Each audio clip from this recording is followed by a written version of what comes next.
கர்த்தருடைய பரிசுத்த நாமத்திற்கு ஸ்தோத்திரம் உண்டாவதாக. நாம் கர்த்தருடைய வார்த்தைக்கு கடந்து செல்வதற்கு முன்பாக ஒரு நிமிடம் நாம் கண்களை மூடி நாம் ஜெபிப்போம்.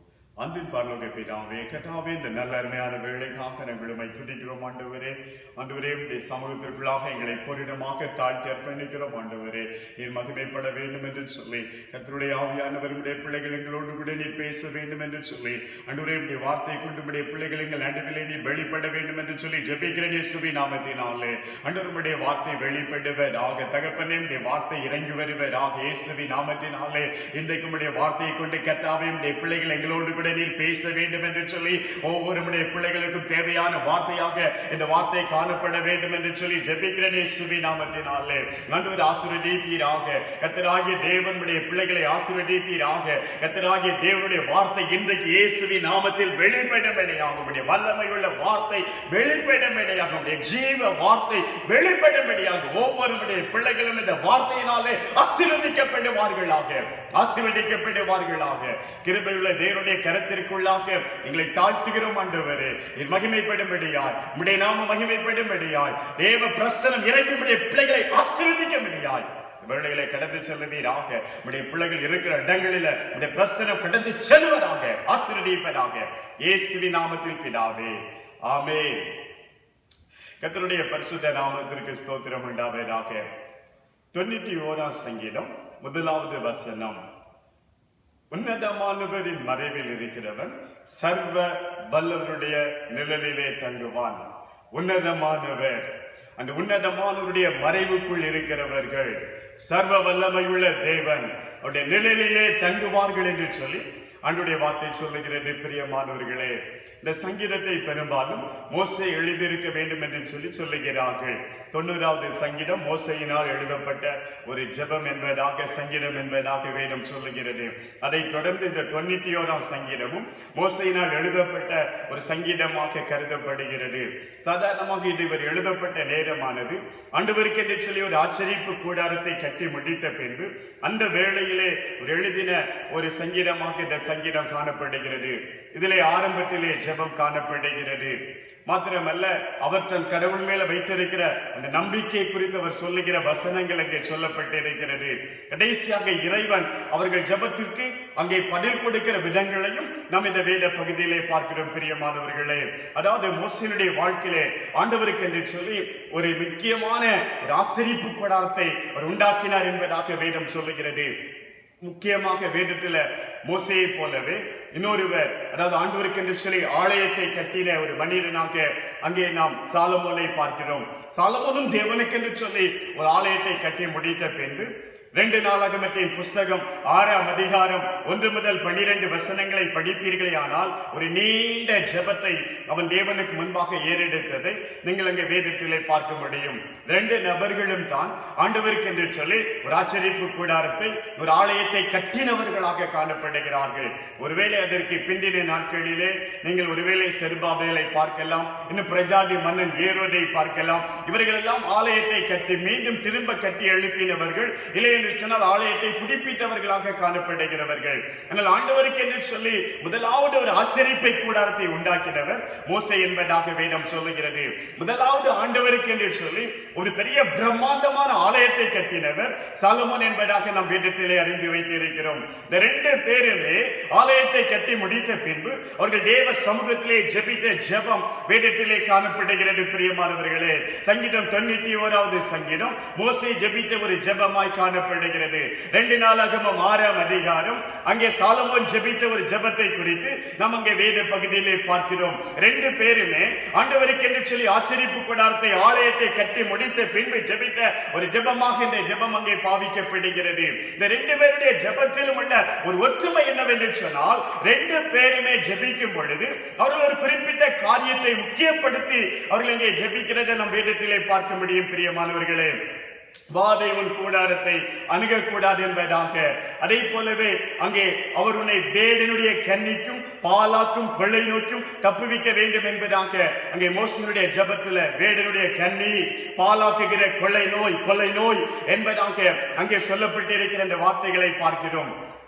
வாதையின் கூடாரத்தை அணுகக்கூடாது என்று சொல்லி அங்கே மோசே ஜெபித்த அந்த ஜெபங்களை குறித்ததான காரியங்களை நாம் இந்த வேத பகுதியிலே பார்க்கிறோம். பிரியமானவர்களே, மோசேயுடைய நாட்களிலே, அதாவது இஸ்ரவேல் ஜனங்களை தேவன் பாதுகாத்ததையும், எகிப்து தேசத்திலே ஏராளமான வாதைகள், 10 வாதைகளின் நிமித்தமாக தேவன் அவர்களை பாதித்த விதங்களையும், ஆனால் அந்த வாதைகள், அந்த கொலை நோய்கள் தேவ பிள்ளைகளை அணுகாதபடிக்கு தேவன் தம்முடைய பிள்ளைகளை பாதுகாத்துக் கொண்ட விதங்களை குறித்தும் கூட நம் சத்திய வேதாகமத்திலே பார்க்க முடியும். தேவன் தம்முடைய பிள்ளைகளை எவ்விதமாக அவர் பாதுகாத்து, எவ்விதமாக தம்முடைய பிள்ளைகளுக்கு அவர் அரணாக, கோட்டையாக, அடைக்கலமாக இருந்தார் என்கிறதான செய்தி அங்கே வேதத்தில் எழுதப்பட்டிருக்கிறதை நீங்கள் சத்திய வேதாகமத்திலே பார்க்க முடியும். பிரியமானவர்களே, பின்னாட்களில் இஸ்ரவேல் ஜனங்கள் வனாந்திரத்திலே வந்த பொழுது, தேவனுக்கு கீழ்ப்படியாத பொழுது, தேவ வழியிலே நடக்காத பொழுது, அவருடைய வாழ்க்கையிலே அவர்களும் சில கொள்ளை நோய்களின் வழியாக சில வாதைகளும் அவருடைய வாழ்க்கையிலே வந்ததையும் குறித்து நம் வேதத்திலே பார்க்கிறோம். பிரியமானவர்களே, சாலமோனுடைய வாழ்க்கையிலும் கூட அவன் ஒரு காரியத்தை நன்றாக அறிந்து வைத்திருந்தான். அவருடைய தகப்பனாராகிய தாவீது ஆளுகை செய்து கொண்டிருந்த காலத்திலே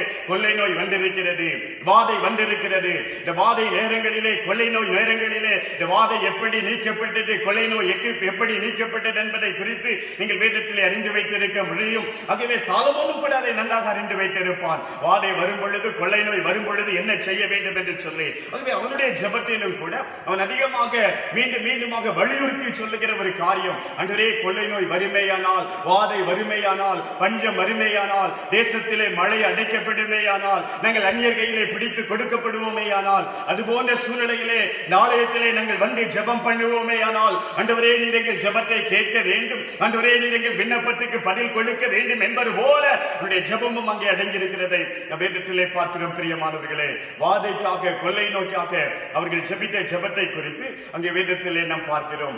2 பேருமே ஜெபித்தது போலவே அதன் பின்வரும் வசனங்களிலே நீங்க படிப்பீங்கன்னா, இவங்க 2 பேருடைய ஜெபத்துக்குமே தேவன் பதில் கொடுக்கிற விதங்கள் ஆச்சரியமாய் சொல்லப்பட்டிருக்கிறதை பார்க்கிறோம். உன்னதமானவரின் மறைவில் இருக்கிறவன் சர்வ வல்லவருடைய நிழலிலே தங்குவான்.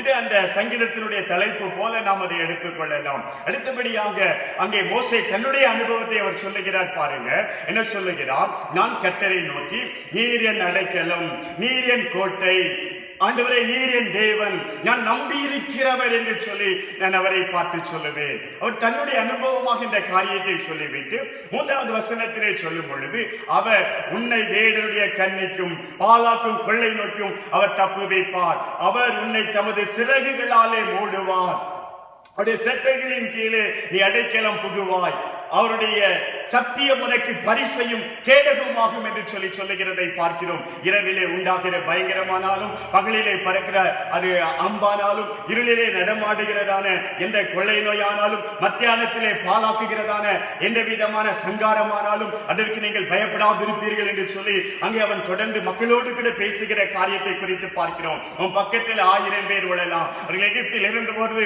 அவருடைய வலது புறத்திலே 10,000 பேர் விழுந்தார்கள், அவருடைய பக்கத்திலே 1000 பேர் விழுந்தார்கள்.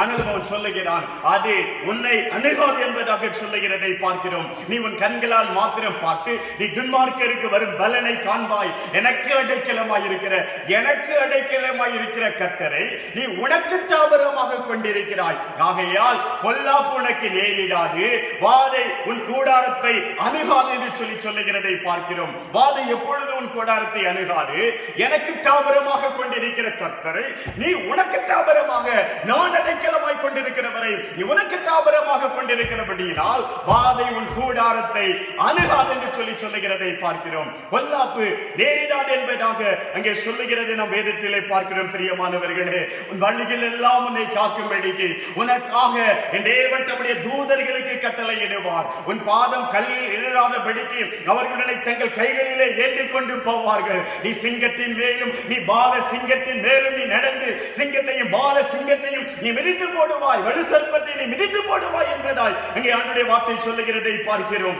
அப்படி அவன் ஜெபம் பண்ணி முடித்த பின்பு இது போன்ற காரியங்களை வாக்குத்தத்தமாக மக்களுக்கு சொல்லி அவன் அங்கே ஜெபிக்கிற அந்த காரியங்களை குறித்து நாம் வேதத்திலே பார்க்கிறோம். அப்படி அவனுடைய காரியங்கள் அமைந்த பின்பு பின்னொரு வசனங்களிலே தேவன் பதில் கொடுக்கும் பொழுது பாருங்கள், இது தேவன் கொடுக்கிற பதிலை போல காணப்படுகிறது. அவன் என்னிடத்தில் வாஞ்சையாயிருக்கிறபடியினால் அவனை விடுவிப்பேன், அவன் என் நாமத்தை அறிந்திருக்கிறபடியினால் அவனை நான் உயர்ந்த அடைக்கலத்திலே வைப்பேன். பேசுவேன், அவன் என்னை நோக்கி கூப்பிடுவான், நான் அவனுக்கு மறு உத்தரவு கொடுத்து ஆபத்தில் நானே அவனோடு இருந்து அவனை தப்புவித்து அவனை கனப்படுத்துவேன். நீடித்த நாட்களாக நான் அவனை திருப்தியாக்கி என் ரட்சிப்பை நான் அவனுக்கு காண்பிப்பேன் என்பதாக ஆண்டவர் அங்கே சொல்லுகிறதை பார்க்கிறோம். பிரியமானவர்களே, முதலாவது அங்கே மோசே தன்னுடைய அனுபவத்தை பற்றி சொல்லுகிறான். அதன் பின்பு அந்த தேவன் எப்படியெல்லாம் உங்களுக்கு அவர் சகாயம் பண்ணுகிறவர் என்பதை சொல்லுகிறான். மாத்திரமல்ல, கடைசியாக அவர் வாதை வராது, கொள்ளை நோய் வராது என்கிற காரியத்தை சொல்லி முடித்த பின்பு தேவனுக்கு கூட அதை ஆமோதிக்கிறதை, தேவனுக்கு கூட அவன் ஜெபத்துக்கு பதில் கொடுக்கிறதை பார்க்கிறோம். 2 நாளாகமத்தின் புஸ்தகம் 6ஆம் அதிகாரத்திலும் கூட அங்கே சாலமோன் ஜெபம் பண்ணி முடித்த பின்பு 7ஆம் அதிகாரம் 13, 14 வசனங்கள் நன்றாக அறிந்து வைத்து இருக்கிற வசனங்கள். 12வது வசனத்திலே அன்று ராத்திரியிலே ஆண்டவர் சாலமோனுக்கு தரிசனமாகி ஆண்டவர் சொல்லுகிற காரியத்தை குறித்து அங்கே எழுதியிருக்கிறதை நாம் வேதத்திலே பார்க்கிறோம். பிரியமானவர்களே, இந்த ஸ்தலத்தை எனக்கு பலியிடும் ஆலயமாக நான் தெரிந்து கொண்டேன் என்று சொல்லி அந்த ஆலயத்தை கட்டி முடித்த பின்பு இந்த ஸ்தலத்தை நான் எனக்கு பலியிடுகிற ஆலயமாக நான் தெரிந்து கொண்டேன் என்று சொல்லி தேவன் அங்கே சொல்லி, ஒருவேளை நான் வெட்டுக்கிளிகளை அனுப்புவேனேயானால், தேசத்திலே பஞ்சம் வரும்படிக்கு வானத்தை நான் அடைத்து போடுவேனேயானால், நீங்கள் அந்நிய தேசத்திலே விற்கப்படுவீர்களேயானால், இல்லை என்று சொன்னால் உங்களுடைய தேசத்திலே கொள்ளை நோய் வறுமையானால், அப்படிப்பட்ட சூழ்நிலைகளிலே ஆண்டவர் சொல்லுகிற காரியம் என்னவென்று சொன்னால், என் நாமம் தெரிவிக்கப்பட்ட என் ஜனங்கள், நீங்கள் வேதத்திலே 2 நாளாகமத்தின் புஸ்தகம் 7ஆம் அதிகாரம் 13, 14 வசனங்களை பார்க்கும் பொழுது, நான் மழை இல்லாதபடிக்கு வானத்தை அடைத்து அல்லது தேசத்தை அழிக்க வெட்டுக்கிளிகளுக்கு கட்டளையிட்டு அல்லது என் ஜனத்திற்கு கொள்ளை நோயை அனுப்பும் பொழுது, என் நாமம் தெரிவிக்கப்பட்ட என் ஜனங்கள் தங்களை தாழ்த்தி ஜெபம் பண்ணி என் முகத்தை தேடும் பொழுது, தங்கள் பொல்லாத வழிகளை விட்டு திரும்பும் பொழுது, அப்பொழுது பரலோகத்தில் இருக்கிற நான் கேட்டு அவர்கள் பாவத்தை மன்னித்து அவர்கள் தேசத்திற்கு நான் சேமத்தை கொடுப்பேன் என்பதாக ஆண்டவர் அங்கே எழுதி வைத்திருக்கிறதை பார்க்கிறோம். பிரியமானவர்களே, கொள்ளை நோய் வரும் பொழுது, வாதைகள் வரும் பொழுது, பிரச்சனைகள் வரும் பொழுது, இது போன்ற பேண்டமிக் வரும் பொழுது அங்கே தேவன் சொல்லுகிறார், நான் அவர்களை விடுவிப்பேன். என் நாமம் தெரிவிக்கப்பட்ட என் ஜனங்கள் அவர்கள் தங்களை தாழ்த்த வேண்டும், அவர்கள் என்னை நோக்கி பார்க்க வேண்டும், என் முகத்தை நோக்கி பார்க்க வேண்டும், எங்கள் பொல்லாத வழிகளை விட்டு திரும்ப வேண்டும். இது போன்ற காரியங்களை அவர்கள் செய்யும் பொழுது பரலோகத்தில் இருக்கிற நான் கேட்பேன், அவர்கள் தேசத்திற்கு சேமத்தை கொடுப்பேன், வியாதியை அவர்களை விட்டு நான் அப்புறப்படுத்துவேன், இந்த பேண்டமிக் அவர்களை விட்டு நான் அப்புறப்படுத்துவேன், இந்த கொள்ளை நோய் அவர்களை விட்டு நான் அப்புறப்படுத்துவேன் என்பதாக தேவன் சொல்லுகிறதை இந்த வேத வசனங்களிலே பார்க்கிறோம். பிரியமானவர்களே, தேவன் நம்மை பாதுகாக்கிறவர் என்பதாக அந்த வேத வசனங்கள் மிக தெளிவாக சொல்லுகிறது. எத்தனை ஆச்சரியமான ஒரு தெய்வம் நமக்கு இருக்கிறார். ஆதி காலத்திலிருந்து எத்தனையோ கொள்ளை நோய்கள், எத்தனையோ வெட்டுக்கள், எத்தனையோ பிரச்சனைகள், தேவ ஜனங்கள் அது போன்ற கொள்ளை நோய்களின் நிமித்தமாக பாதிக்கப்பட்ட சம்பவங்கள் எத்தனையாக சம்பவங்கள் அங்கே வேதத்திலே சொல்லப்பட்டிருக்கிறது. பிரியமானவர்களே, சரித்திரத்திலும் கூட எத்தனையோ காரியங்களை பார்க்கிறோம். ஆனால் தேவ பிள்ளைகள் ஆண்டவரை நோக்கி பார்க்கும் பொழுதெல்லாம், ஆண்டவருடைய சமூகத்தை நோக்கி பார்க்கும் பொழுதெல்லாம் தேவன் மனம் இறங்கிய சம்பவங்கள் எத்தனையோ சொல்லப்பட்டிருக்கிறதை வேதத்திலே பார்க்கிறோம். பிரியமானவர்களே, இது போன்ற சூழ்நிலையிலே நாம் என்ன செய்ய வேண்டும்? தேவ பிள்ளைகள் என்ன செய்ய வேண்டும்? தேவ பிள்ளைகளுக்கு தேவன் கொடுக்கிற காரியம் என்ன? இந்த வேத வசனங்களை நீங்கள் பார்ப்பீர்களே ஆனால் ஆண்டவர் அங்கே சொல்லுகிற காரியம், நீங்கள் என்னிடத்திலிருந்து ஆசீர்வாதங்களை பெற வேண்டுமே ஆனால், உங்கள் தேசத்திலே கொள்ளை நோய்கள் மாற வேண்டுமே ஆனால், பஞ்சங்கள் நீங்க வேண்டுமே ஆனால், சத்துருவின் பிடியிலிருந்து நீங்கள் விடுதலை பெற வேண்டுமே ஆனால், நீங்கள் சில காரியங்களை செய்ய வேண்டும் என்பதாக ஆண்டவர் அங்கே சொல்லுகிறதை பார்க்கிறோம். என் நாமம் தரிக்கப்பட்ட என் ஜனங்கள் அவர்கள் தங்களை தாழ்த்தி ஜெபம் பண்ண வேண்டும் என்பதாக ஆண்டவர் அங்கே சொல்லுகிறதை பார்க்கிறோம். பிரியமானவர்களே, நம்முடைய வாழ்க்கையில நீங்க சத்திய வேதாகமம் முழுவதுமாக பார்க்கும் பொழுது தேவன் எப்பொழுதெல்லாம் தம்முடைய பிள்ளைகளை ஆசீர்வதிக்கிறாரோ, எப்பொழுதெல்லாம் தம்முடைய பிள்ளைகளுக்கு தேவன் வாக்குத்தத்தங்களை கொடுக்கிறாரோ, அதுபோன்ற வாக்குத்தத்தங்களை கொடுக்கும் பொழுதெல்லாம் அந்த வாக்குத்தத்தத்திற்கு முன்னதாக ஒரு கட்டளையை, ஒரு நிபந்தனையை தேவன் அங்கே எழுதி வைத்திருக்கிறதை நீங்கள் சத்திய வேதாகமத்திலே பார்க்க முடியும். அநேக நேரங்களிலே வாக்குத்தத்தத்தையும் கட்டளையையும் பிரித்து பழகிவிட்டபடியினாலேதான் ஆசீர்வாதங்களை இழந்து போய் விடுகிறோம். பிரியமானவர்களே, அநேகர் வெறும் வாக்குத்தத்தங்களை மட்டும் தங்களுடைய வாழ்க்கையிலே அவர்கள் தங்களுடைய பொக்கிஷங்களாக எடுத்துக்கொண்டு விடுகிறபடியினால், ஐயோ அந்த வாக்குத்தத்தங்கள் அவர்கள் வாழ்க்கையிலே நிறைவேறாத பொழுது அவர்கள் வேதனை அடைகிறார்கள். ஆண்டவர் சொன்னாரே, ஆண்டவர் இப்படி சொன்னாரே, ஆண்டவருடைய வார்த்தை சொல்லுகிறது, நான் உன்னை விட்டு விலகுவதும் இல்லை, உன்னை கைவிடுவதும் இல்லை என்று சொல்லி ஆண்டவருடைய வார்த்தை சொல்லுகிறதை நாம் வேதத்திலே பார்க்கிறோம். பிரியமானவர்களே, இது போன்ற ஏராளமான வாக்குத்தத்தங்களை நாம் வேதத்திலே பார்க்கிறோம். நானே உன் பரிகாரி தேவனாகிய கர்த்தர் என்று சொல்லி ஆண்டவர் சொல்லுகிற வார்த்தையை நம் சத்திய வேதாகமத்திலே பார்க்க முடியும். இப்படி ஏராளமான வாக்குத்தத்தங்கள் வேதத்தில் எழுதப்பட்டிருக்கிறது. இந்த வாக்குத்தத்தங்களை எல்லாம் நீங்கள் படித்து விடும் பொழுது இந்த வாக்குத்தத்தங்கள் எல்லாம் எத்தனை அருமையா இருக்கிறது என்று சொல்லி நாம் நினைக்கிறோம். அந்த வாக்குத்தத்தங்களை உரிமை பாராட்ட நினைக்கிறோம் பிரியமானவர்களே. ஆனால் ஒரு காரியம், அந்த ஒவ்வொரு வாக்குத்தத்தங்களுக்கு முன்னதாக அங்கே தேவன் கொடுத்திருக்கிற கட்டளைகளையும் பிரமாணங்களையும் நாம் கவனிக்க தவறி விடுகிறோம் பிரியமானவர்களே. ஆண்டவர்கிட்ட போய் நம்ம இப்படி கேட்கிறோம்னு வச்சுக்கோங்களேன், ஆண்டவரே நான் உன்னை விட்டு விலகுவதும் இல்லை, உன்னை கைவிடுவதில்லைன்னு சொன்னீங்களே ஆண்டவரே அப்படின்னு சொல்லி நம்ம கேட்டோம்னு சொன்னா ஆண்டவர் சொல்லுவாரு, மகனே நான் அப்படி சொல்லவே இல்லையே. எப்ப சொன்னேன்? அதுக்கு முந்தின பகுதியை படிச்சு பாரு. நீ பண ஆசை இல்லாதவர்களா இருங்க, அப்பொழுது நான் உங்களை விட்டு விலகுவதும் இல்லை, உங்களை கைவிடுவதில்லை என்பதாக ஆண்டவர் சொல்லி இருக்கிறதை நீங்க வேதத்தில் பார்க்க முடியும். ஒரு வசனம் சொல்லுகிறது, நீ உன் வழியை வாய்க்க பண்ணுவாய், நீ புத்திமானாக நடந்து கொள்ளுவாய் என்பதாக வேதம் சொல்லுகிறது. உன் வழி வாய்க்குன்னு சொல்லி இருக்கிறீங்களே, நீ புத்திமானாக நடந்து கொள்ளுவாய்னு சொல்லி இருக்கிறீங்களே ஆண்டவரே. நம்ம ஆண்டவர்கிட்ட போனா ஆண்டவர் சொல்லுவார், இல்லப்பா அதுக்கு முந்தின பகுதியை நீ படிச்சு பாரு. நான் இப்படி தனியா எங்கேயுமே வாக்குத்தத்தத்தை கொடுக்கல, அதுக்கு மேல உள்ள பகுதியை படிச்சு பாரு. இந்த நியாயப்பிரமாண புஸ்தகம் உன் வாயை விட்டு பிரியாதிருப்பதாக, இதில் எழுதியிருக்கிறபடி எல்லாம் நீ செய்ய கவனமா இருக்கும்படி இரவும் பகலும் அதை தியானித்துக் கொண்டிருப்பாயாக. அப்பொழுது நீ உன் வழியை வாய்க்கப்படுவாய், அப்பொழுது புத்திமானாய் நடந்து கொள்ளுவாய் என்பதாக அந்த வார்த்தைகள் சொல்லுகிறதை பார்க்கிறோம் பிரியமானவர்களே. எந்த ஒரு வாக்குத்தத்தமும் அதற்கு முன்னதாக தேவன் அங்கே சொல்லுகிற சில வார்த்தைகளை முக்கியமாக நாம் கவனிக்க வேண்டும். அந்த வார்த்தைகள் முக்கியமானது. முதலாவது தேவனுடைய ராஜ்யத்தையும் தேடுங்கள், நீதியையும் தேடுங்கள், அப்பொழுது இவைகள் உங்களுக்கு கூட கொடுக்கப்படும் என்பதாக எழுதப்பட்ட வார்த்தைகளை நம் சத்திய வேதாகமத்தில் இப்படி பெரிதும் சிறிதுமான ஏராளமான வாக்குத்தத்தங்களை நாம் வேத புஸ்தகத்தில் பார்க்கிறோம் பிரியமானவர்களே. இன்று நான் உனக்கு விதிக்கிற தேவனாகிய கர்த்தருடைய கட்டளைகளின்படி எல்லாம் செய்ய நீ கவனமாயிருக்கும்படி அவர் சத்தத்திற்கு உண்மையாய் செவி கொடுப்பாயானால் தேவனாகிய கர்த்தர் பூமியில் உள்ள சகல ஜாதிகளிலும் அவர் உன்னை மேன்மையாக வைப்பார். நீ உன் தேவனாகிய கர்த்தரின் சத்தத்திற்கு செவி கொடுக்கும் பொழுது இப்பொழுது சொல்லப்படும் ஆசீர்வாதங்கள் எல்லாம் உன்மேல் வந்து உனக்கு பலிக்கும் என்பதாய் வேதம் சொல்லுகிறது. இந்த கர்த்தருடைய வார்த்தைக்கு கவனமாய் செவி கொடுப்பீர்களே ஆனால் இந்த வாக்குத்தத்தங்கள் எல்லாம் உங்க மேல வந்து பலிக்கும் என்பதாக ஆண்டவருடைய வார்த்தை சொல்லுகிறது. நீ வருகையிலும் ஆசீர்வதிக்கப்பட்டிருப்பாய், நீ போகையிலும் ஆசீர்வதிக்கப்பட்டிருப்பாய். உனக்கு விரோதமாய் உருவாக்கப்படும் எந்த ஆயுதங்களும் வாய்க்காதே போகும். உனக்கு விரோதமாய் எழும்பும் சத்துருக்களை கர்த்தர் உனக்கு முன்பாக முறியடிக்கப்படும்படிக்கு ஒப்பு கொடுப்பார். ஒரு வழியாய் உனக்கு எதிராக புறப்பட்டு வருவார்கள், 7 வழியாய் உனக்கு முன்பாக ஓடி போவார்கள். அநேக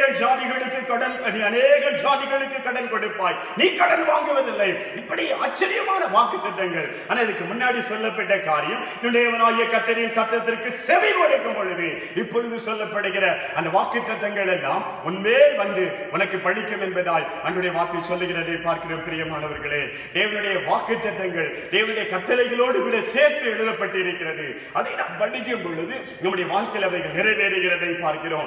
நாமம் தெரிவிக்கப்பட்ட என் ஜனங்கள் தங்களை தாழ்த்த வேண்டும், தங்கள் பொல்லாத வழிகளை விட்டு திரும்ப வேண்டும், என் முகத்தை நோக்கி பார்க்க வேண்டும், அப்பொழுது நான் அவர்களுக்கு சேமத்தை கொடுப்பேன் என்பதா இங்கு ஆண்டவருடைய வார்த்தை சொல்லுகிறதை பார்க்கிறோம் பிரியமானவர்களே. மோசேயுடைய ஜெபம் அங்கே அமைந்திருக்கிறதை பார்க்கிறோம். உன்னதமானவருடைய மறைவிற்குள் நீங்கள் வரும் பொழுது இதான் செய்தியுடைய முக்கியமான பகுதியாக காணப்படுகிறது. இந்த 91ஆம் சங்கீதத்தினுடைய முதலாவது வசனத்தை இன்றைக்கு நான் உங்களோடு கூட பகிர்ந்து கொள்ள ஆசைப்படுகிறேன் பிரியமானவர்களே. இந்த 91ஆம் சங்கீதத்தினுடைய 1வது வசனத்தை எடுத்துக் கொள்ளுங்கள். இந்த 1வது வசனம் சொல்லுகிறது, உன்னதமானவருடைய மறைவுக்குள்ளே இருக்கிற ஒரு மனிதன், உன்னதமானவருடைய மறைவுக்குள் இருக்கிறவர்கள் சர்வ வல்லவருடைய நிழலிலே தங்குவான் என்பதாய் வேதம் சொல்லுகிறது. நாம் ஆராதிக்கிற தேவன் யார் தெரியுமா? ஒரு உன்னதமான தேவனை நாம் ஆராதித்து கொண்டிருக்கிறோம்.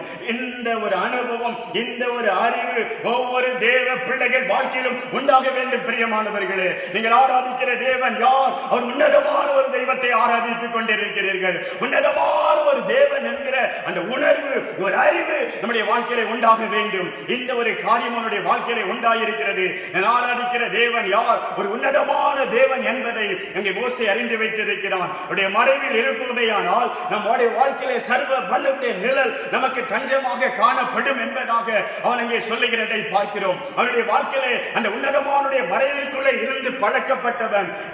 யாத்திராகமத்தின் புஸ்தகம் 33ஆம் அதிகாரத்தில் இப்படி ஒரு வசனம் சொல்லப்பட்டிருக்கிறது. ஆண்டவர் சொல்லுவார், என் அண்டையிலே உனக்கு ஒரு இடம் இருக்கிறது என்பதாக ஆண்டவர் அவனை பார்த்து சொல்லுகிறதை பார்க்கிறோம். பின்னும் கர்த்தர், இதோ என் அண்டையிலே ஒரு இடம் உண்டு, நீ அங்கே கண்மலையில் நில்லு, என் மகிமை கடந்து போகும் பொழுது நான் உன்னை அந்த கண்மலையின் வெடிப்பிலே வைத்து நான் கடந்து போக மட்டும் என் கரத்தினால் உன்னை மூடுவேன் என்பதாக ஆண்டவர் சொல்லுகிறார். பின்பு என் கரத்தை எடுப்பேன், அப்பொழுது என் பின்புறத்தை நீ காண முடியும் என்பதாக ஆண்டவர் சொல்லுகிறதை பார்க்கிறோம். பிரியமானவர்களே, அவனுடைய வாழ்க்கையிலே ஒரு மறைவிடத்தை கண்டு கொண்டவன். தேவனுடைய மறைவிடம் எத்தனை விதமான ஒரு ஆச்சரியத்தை கொடுக்கக்கூடியது, எத்தனை சந்தோஷமானது, அது எத்தனை புகலிடமானது என்பதை அவன் தன் வாழ்க்கையை அறிந்து வைத்திருக்கிறான். ஆகவே தான் சொல்லுகிறான், உன்னதமானவருடைய மறைவில் இருக்கிறவன் சர்வ வல்லவருடைய நிழலிலே தங்க முடியும். நீங்கள் ஆராதிக்கிற தேவன், நாம் ஆராதிக்கிற தேவன் ஒரு உன்னதமானவர். உன்னதமானவர், அந்த உன்னதமானவர் என்கிற அந்த அனுபவத்துக்குள்ள அவரை நீங்கள் உன்னதமான தேவனாக நீங்கள் காணும் பொழுது உங்களுடைய வாழ்க்கையில் இருக்கிற பயம் எல்லாம் விலகி போகும். பிரியமானவர்களே, நீங்கள் தைரியம் அடைவீர்கள், உற்சாகம் அடைவீர்கள். மத்திய வேதாகமத்தில் ஆபிரகாமை குறித்து சொல்லப்பட்டிருக்கிறது. அப்போஸ்தலர் நடபடிகளின் புஸ்தகம் 7ஆம் அதிகாரம் 2ஆம் வசனத்தை படிப்பீர்களே ஆனால், ஆபிரகாம் முதலாவதாக இறைவனை அறிந்து கொண்ட பொழுது அவரை ஒரு மகிமையின் தேவனாக கண்டு கொள்ளுகிறான். மகிமையின் தேவன் தான் ஆபிரகாமிற்கு தரிசனம் கொடுத்தார். மகிமையின் தேவன் தான் அவனோடு கூட பேசினார். மகிமையின் தேவன் தான் அவனை தன் தகப்பன் இடத்தை விட்டு விட்டு வெளியே வரும்படிக்கு அவனோடு கூட வாக்குப்படுத்தி அவன் அழைத்துக் கொண்டு வந்தார் என்பதாக வேதம் சொல்லுகிறது. அவன் முதலாவது இறைவனை அறிந்து வைத்திருந்த விதமெல்லாம் மகிமையின் தேவனாக, ஒரு மகிமையான ஒரு தேவன் என்பதை வாழ்க்கையில அறிந்து வைத்திருந்தான். பிரியமானவர்களே, நாட்கள் கடந்து போனது. அவனுடைய வாழ்க்கையில சில ஏற்றங்கள் இறக்கங்கள் எல்லாம் காணப்பட்டது. உண்மைதான், அவன் எகிப்திற்கு போனது உண்மைதான். அவன் பார்வோனை சந்தித்த காரியங்கள், பார்வோன் கொடுத்த வெகுமதிகளை எல்லாம் வாங்கிக் கொண்ட சம்பவங்கள் எல்லாம் வேதத்திலே பார்க்கிறோம். அதுவரைக்கும் அங்கே எகிப்திற்கு போன நாட்களில் எல்லாம் அந்த இறைவனை அவன் அறிந்து வைத்திருந்த விதம் என்னவென்று சொன்னால், அவரை ஒரு மகிமையின் தேவனாகத்தான் நம்முடைய வாழ்க்கையிலே கண்டு கொண்டான். பிரியமானவர்களே, நான் ஆராதிக்கிற தேவன் யார்? ஒரு மகிமையின் தேவன். மகிமையின் தேவன் என்னை அழைத்தார், மகிமையின் தேவன் எனக்கு வாக்கு கொடுத்தார், மகிமையின் தேவன் என்னோடு கூட இருக்கிறார் என்பதை அறிந்து வைத்திருந்தான். ஒரு நாள் வருகிறது, அவன் அந்த சோதோம் குமாரோவின் அந்த ராஜாக்களுக்கு உதவி செய்யும்படியாய், அதாவது லோத்துவுக்கு உதவி செய்யும்படியாய் அவன் கடந்து போகும் பொழுது, விட்ட களத்தில் இருந்து லோத்துவின் குடும்பத்தை மீட்டுக் கொண்டு வரும் பொழுது 318 தன்னுடைய கைப்பிடிந்த அந்த வாலிபர்களுக்கு ஆயுதங்களை தரிப்பிட்டு விட்ட களத்தில் போய் அவன் ஜெயம் எடுத்து திரும்பி வரும் பொழுது அவனுடைய வாழ்க்கையில ஒரு பெரிய காரியம் நடைபெற்றது. பிரியமானவர்களே, மெல்கிசேதேக் என்று சொல்லக்கூடிய ஒரு உன்னதமான பிரதான ஆசாரியரை சந்திக்கிறான். அவர் உன்னதமான பிரதான ஆசாரியர். அவரை குறித்து எபிரேயர்ல அவருக்கு தொடக்கமும் முடிவும் இல்லாத ஒரு ஆசாரியர் என்பதாக சொல்லப்பட்டிருக்கிறது. உன்னதமான ஒரு ஆசாரியரை, உன்னதமான பிரதான ஆசாரியரை அவன் அங்கே சந்திக்கிறதை நீங்கள் ஆதியாகமம் 14ஆம் அதிகாரம் 18ஆம் வசனத்திலே பார்க்க முடியும். உன்னதமான தேவனுடைய ஆசாரியனாக இருந்த சாலேமின் ராஜாவாகிய மெல்கிசேதேக்கு என்றவனை குறித்து சொல்லப்பட்டிருக்கிறது. அவனை ஆசீர்வதித்தான். அவனை ஆசீர்வதித்து அவனுக்கு அப்பமும் திராட்சரசமும் கொண்டு வந்து கொடுத்து அவனை ஆசீர்வதித்து அவன் சொல்லுகிறான், வானத்தையும் பூமியும் உடையவராகிய உன்னதமான தேவனுடைய ஆசீர்வாதம் ஆபிரகாமுக்கு உண்டாவதாக. இப்பொழுது அந்த இறைவனை அவன் கண்டு கொள்ளுகிறான், அவரை உன்னதமான தேவனாக. எப்படிப்பட்ட உன்னதமான தேவன்? வானத்தையும் பூமியையும் உடைய உன்னதமான தேவனாக ஆபிரகாம் தன்னுடைய வாழ்க்கையிலே முதலாவது இந்த தெய்வத்தை அறிந்து கொள்ளுகிறான். பிரியமானவர்களே, உன்னதமான அந்த தேவனுக்கு ஸ்தோத்திரம் என்று சொல்லி மெல்கிசேதேக்கு அவனை ஆசீர்வதிக்கிறதை பார்க்கிறோம். ஒரு உன்னதமான ஒரு பிரதான ஆசாரியன் உன்னதமான தேவனுடைய அந்த ஆசீர்வாதத்தை அவன் சொல்லி அவனை ஆசீர்வதித்து உன்னதமான தேவனுக்கு அவன் ஸ்தோத்திர பலிகளை செலுத்துகிறதை நாம் இங்கே வேதத்திலே பார்க்கிறோம். இந்த சம்பவத்திற்கு பின்பு, இந்த சம்பவம் நடந்து முடிந்த பின்பு, வெற்றி பெற்று திரும்பி வந்த பின்பு அவன் வாழ்க்கையிலே தன் ஆராதிக்கிற தேவன் அவர் மகிமையின் தேவன் மாத்திரமல்ல, அவர் உன்னதமான ஒரு தேவன் என்பதை அவன் தன் வாழ்க்கையிலே கண்டு கொண்ட பின்பு வருகிற வழியில சோதோமின் ராஜா கேட்கிறாரு, பொருட்களை எல்லாம் நீங்க வச்சுக்கோங்க, ஆட்களை மட்டும் என்கிட்ட கொடுத்துருங்க அப்படின்னு சொல்லும் பொழுது அங்கே அவன் சொல்லுகிற ஒரு வார்த்தை, அதாவது அன்றைக்கு மெல்கிசேதேக்கு சொன்ன அதுக்கு முந்தின வசனங்களில, அதாவது 19வது வசனத்துல மெல்கிசேதேக்கு சொன்ன அதே வார்த்தையை இங்க சொல்லி அவன் சொல்லுகிறான் பாருங்க, வானத்தையும் பூமியையும் உடையவராகிய உன்னதமான தேவனாகிய கர்த்தருக்கு நேராக என் கைகளை உயர்த்துகிறேன். எனக்கு எதுவும் வேண்டாம், எந்த ஆசீர்வாதமும் வேண்டாம். சோதம் கொடுக்கிற சோதோமி பூமியின் ராஜா கொடுக்கிற எந்த ஆசீர்வாதமும் எனக்கு வேண்டாம். ஒரு பாதரட்சனுடைய அந்த வாரை கூட நான் எடுத்துக்கொள்ள போவதில்லை. எனக்கு உன்னதமான ஒரு தேவனை தெரியும். அந்த உன்னதமான தேவனுக்கு முன்பாக, வானத்தையும் பூமியும் உடையவராகிய அந்த உன்னதமான தேவனுக்கு முன்பாக என் கையை ஏறெடுக்கிறேன் என்பதாக உன் சொல்லிவிடுகிறதை பார்க்கிறோம். பிரியமானவர்களே, உன்னுடைய வாழ்க்கையில் இப்பொழுது ஒரு புதிய நம்பிக்கை வருகிறது. நான் ஆராதிக்கிற தேவன் மகிமையின் தேவன் மாத்திரம் அல்ல, உன்னதமான தேவன், உன்னதமான தேவன் என்கிற நம்பிக்கை வந்த பின்பு அவனுடைய வாழ்க்கையில் அவனுடைய விசுவாசம் இன்னும் பெருக ஆரம்பிக்கிறது. அதுவும் சாதாரணமான தேவன் அல்ல, வானத்தையும் பூமியையும் உடையவராகிய அவன் நினைச்சான் கானானுக்கு அழைத்துக் கொண்டு வருகிறார். இந்த கானானுக்கு அதிபதியாக இருப்பாரோ என்பதாக அவன் ஆரம்பத்திலே நினைத்திருக்க முடியும். ஆனால் இப்பொழுதுதான் தெரிகிறது, அவர் சாதாரணமானவர் என்னை அழைக்கவில்லை, வானத்தையும் பூமியையும் உடையவராகிய உன்னதமான தேவன் என்பதாக அவன் அங்கே கண்டுகொள்கிறதை பார்க்கிறோம். ஆண்டவர் இயேசு சொன்னார், வானத்திலும் பூமியிலும் சகல அதிகாரம் எனக்கு கொடுக்கப்பட்டிருக்கிறது.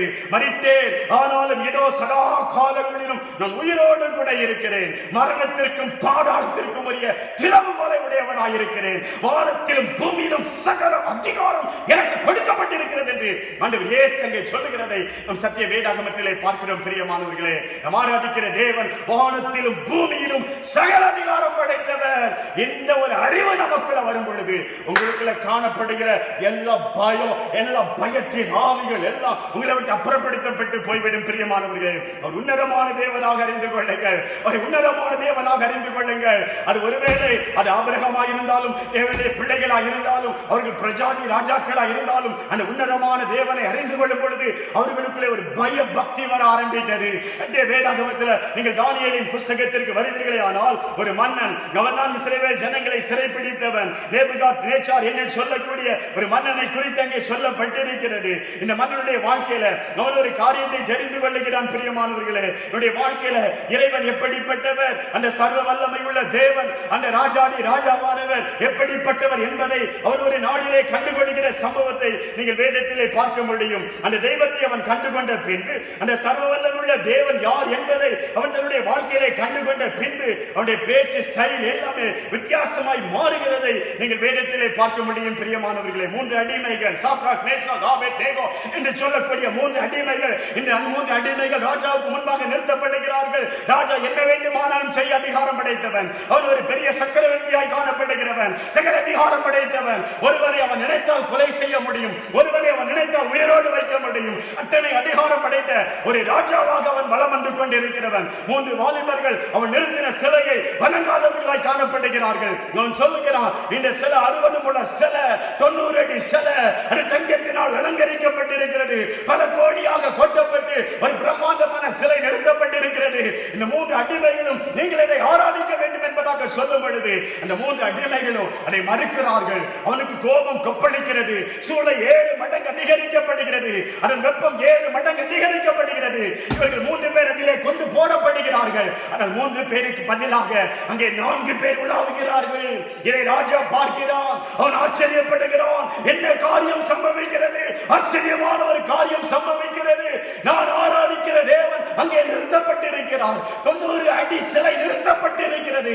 ஆனால் இவன் ஆராதிக்கிற தேவன் சர்வ வல்லமை உள்ள ஒரு தேவனாய் காணப்படுகிறார் என்பதாக ஒரு அக்கினிக்குள்ளே உலாவுகிறவராக, அக்கினிக்குள்ளே ஜீவிக்கிற ஒரு தெய்வமாக காணப்படுகிறதை உணர்கிறான். உணர்ந்தவுடனே அவன் சொல்லுகிறான், இங்கே ஒரு தெய்வம் நின்று கொண்டிருக்கிறது, அசையாமல் நின்று கொண்டிருக்கிறது. அங்கே அவன் ஆராதிக்கிற தேவன் அக்கினிக்குள்ள அவங்க நடுவில் உலாவுகிறார். 3 பேர் அக்கினிக்குள்ள போட்டாங்க. கொண்டு போனவங்க எல்லாம் அக்கினியில இருந்து போனாங்க. அந்த 3 வாலிபர்கள் அக்கினியில் உலாவுகிறார்கள். அவர்கள் கட்டப்பட்ட கையிலை மாத்திரம் அந்த அக்கினி பலன் கொண்டு அந்த கட்டுகள் எல்லாம் மறைத்து போட்டது. முடி கூட கருகாம, புகை கூட அணுகாம தேவன் அந்த வாலிபர்களை பாதுகாக்கிறார். அவரும் அவர்கள் நடுவிலே உலாவுகிறார். அதை பார்த்த பொழுது அவன் சொல்லுகிற வார்த்தை என்ன தெரியுமா? அவன் சொல்லுகிற வார்த்தை வேதத்தில் எழுதப்பட்டிருக்கிறது பாருங்க. தானியேல் 3ஆம் அதிகாரத்தில், உன்னதமான தேவனுடைய தாசராகிய சாத்ராக், மேஷாக், ஆபேத்நேகோ என்பவர்களே, நீங்கள் வெளியே வாருங்கள். உன்னதமான தேவனுடைய தாசர்களே, ஏ அடிமைகளே, என் அடிமைகளே அப்படின்னு கூப்பிடல. ஏ 3 வாலிபர்களே அப்படின்னு கூப்பிடல. சாத்ராக், மேஷாக், ஆபேத்நேகோ அப்படின்னு கூப்பிடல. உன்னதமான தேவனுடைய தாசர்களே, நீங்க வெளியே வாங்க. அவன் கண்டுகொண்டான். இவர்கள் ஆராதிக்கிற தேவன் உன்னதமான தேவன் என்பதை. நாட்கள் கடந்து போனது. அதன் பின்பு அந்த உன்னதமான தேவனை மறந்திருந்தான். அவனுடைய வாழ்க்கையில கொஞ்சம் மேட்டின்மை வர ஆரம்பித்தது. அந்த நாட்களிலும் கூட அவனுக்கு தேவன் ஒரு பாடத்தை பின் நாட்களில கற்றுக் கொடுக்கிறார். பிரியமானவர்களே, என்ன பாடம் தெரியுமா? தானியேல் 4ஆம் அதிகாரம் முழுவதுமாக நேபுகாத்நேச்சார் மன்னன் சொல்லுகிற ஒரு வார்த்தை திரும்ப திரும்ப எழுதப்பட்டிருக்கும்.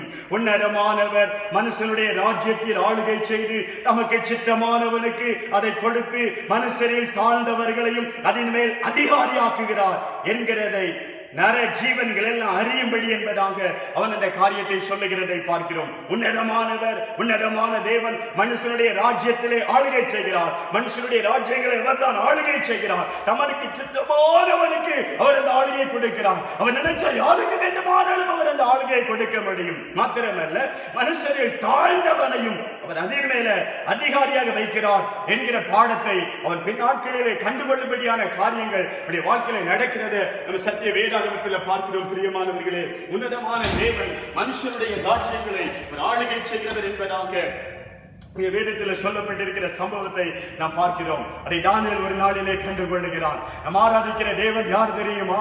நீங்களும் நான் ஆராதிக்கிற தேவன் யார் தெரியுமா? உன்னதமான தேவன். இந்த அறிவு பிரஜாதி மனிதனுக்குள்ள வரும் பொழுது ஒரு கணத்திற்குரியவராக அவன் அங்கே அவரை பார்க்கிறதை பார்க்கிறோம். அவருடைய வாழ்க்கையில ஒரு உன்னதமான தேவனாக கண்டுகொண்ட பின்பு தான் ஒன்றுமே இல்லை, அவர் எதையும் செய்ய வல்லவர். ஆம் பிரியமானவர்களே, உடைய வாழ்க்கையில தேவன் எதையும் செய்ய வல்லவர். எந்த சூழ்நிலையிலும் உங்களுக்கு அற்புதங்களை செய்ய வல்லவர். எந்த சூழ்நிலையிலும் உடைய காரியத்திலே தம்முடைய வல்லமை விளங்கப்படுவதில் என் தேவன் உன்னதமானவர். உன்னதமானவர். அந்த உன்னதமானவருடைய மறைவுக்குள்ள நம்ம வரணும்.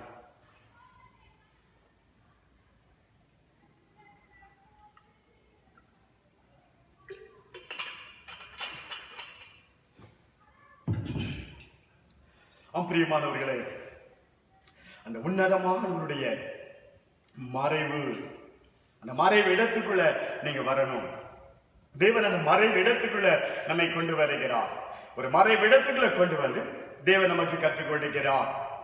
அப்போஸ்தலனாகிய பரிசுத்த பவுல் ரட்சிக்கப்பட்ட பின்பு 3 வருடங்கள் அரபு தேசத்திலே கொண்டு போய் ஒரு மறைவிடத்திற்குள் அவனை வைத்து அவனுக்கு உணர்த்தி அவனுக்கு கற்றுக் கொடுத்து அவனை ஒரு வல்லமையான ஊழியக்காரனாக தேவன் கொண்டு வந்து நிறுத்துகிறதை சத்திய வேதாகமத்திலே பார்க்கிறோம். இயேசு 12 வயதில் சொன்னார், நான் என் பிதாவிற்கு அடுத்த காரியத்தில் இருக்க வேண்டும் என்று சொல்லி 30 வயது வரைக்கும் அவர் அந்த உன்னதமானுடைய மறைவுக்குள்ளே இருந்து அவர் ரகசியங்களை கற்றுக்கொண்டு 30 வயதிலே அவர் தம்முடைய ஊழியத்தை ஆரம்பிக்கிற விதங்களை குறித்து நம் சத்திய வேதாகமத்திலே பார்க்கிறோம். பிரியமானவர்களே, அந்த மறைவிற்குள்ளே வைத்து தேவன் நம்மை உணர்த்துகிறார். அந்த மறைவிற்குள்ளே வைத்து தேவன் நம்மை உருவாக்குகிறார். பிரியமானவர்களே, நம்ம அந்த மறைவுக்குள்ள வரும் பொழுது, அந்த மறைவான இடத்துக்குள்ள வரும் பொழுது தேவன் அங்கே முதலாவது நம்மை உருவாக்குகிறார். அவருக்கேற்ற ஒரு பாத்திரமாக தேவன் அங்கே நம்மை உருவாக்குகிறார். பிரியமானவர்களே, எதனால அவன் வந்து, அதாவது தாவீது வந்து ஒரு கோலியாத்துக்கு முன்பாக நிற்க முடிந்தது? அவன் கோலியாத்துக்கு முன்பாக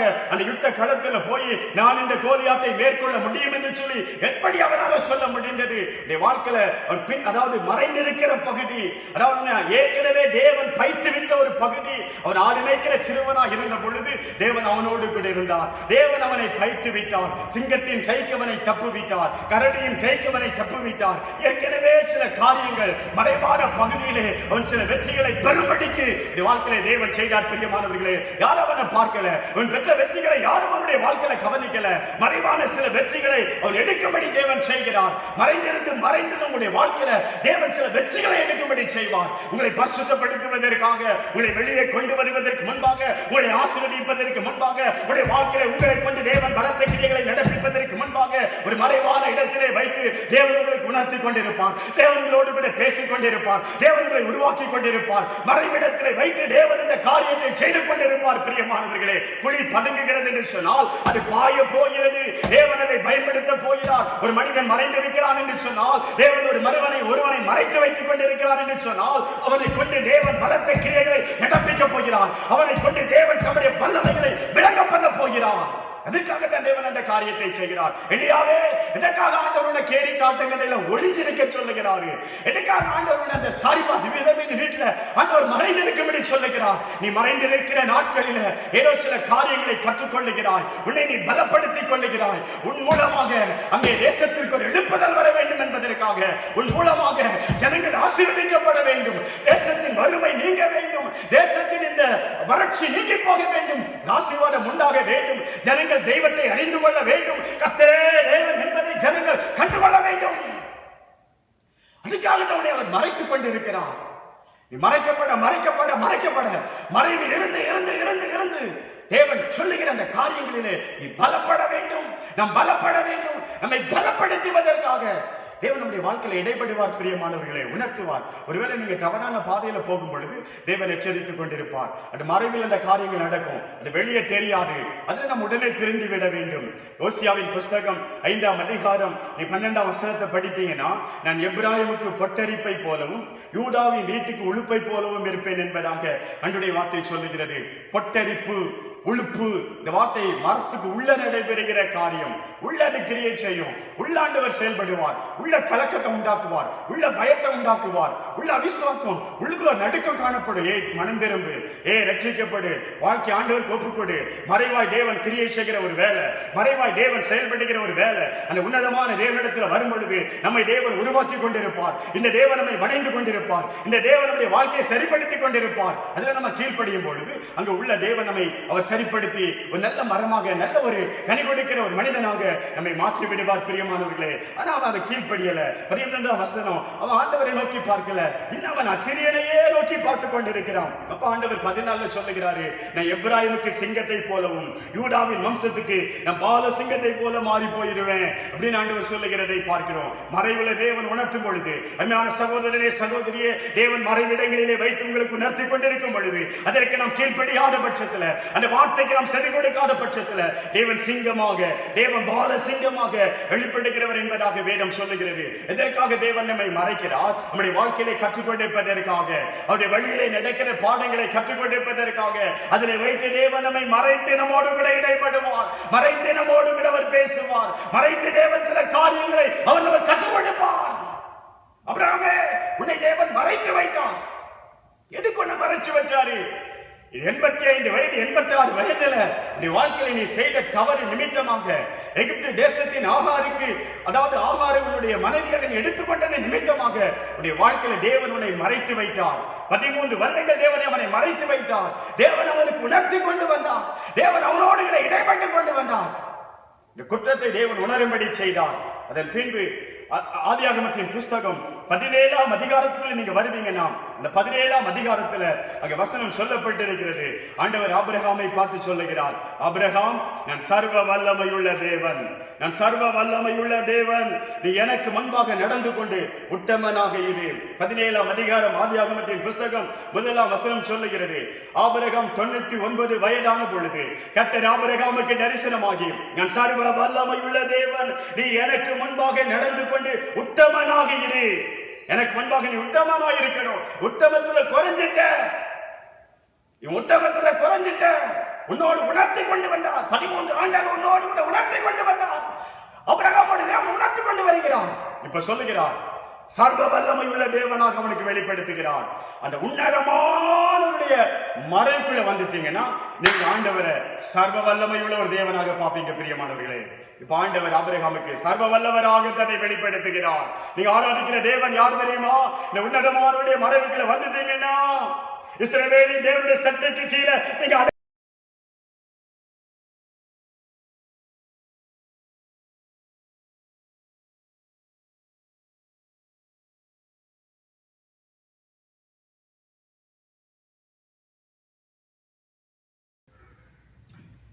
பிரியமானவர்களே, ஆபிரகாமுடைய வாழ்க்கையை நாம் பார்த்து வருகிறோம். ஆபிரகாமுடைய வாழ்க்கையில கர்த்தரவனை மறைத்து வைத்து ஆண்டவர் தாம் சர்வ வல்லவர் என்பதை வாழ்க்கையில விளங்க பண்ணினார் என்பதாக நம் ஆண்டுடைய வார்த்தையிலே பார்க்கிறோம். பிரியமானவர்களே, நீங்க வேதம் முழுவதும் பார்க்கும் பொழுது ஆபிரகாமுடைய வாழ்க்கை வரலாற்றை எழுதும் பொழுது அவருடைய வாழ்க்கை வரலாற்றோடு கூட அவருடைய வயதையும் தேவன் பர்டிகுலராக குறிப்பிடுகிறதை நாம் வேதாகமத்திலே பார்க்க முடியும். பிரியமானவர்களே, கர்த்தரவனை 75 வயதிலே அழைத்தார் என்பதாக என்பதாக வேதம் சொல்லுகிறது.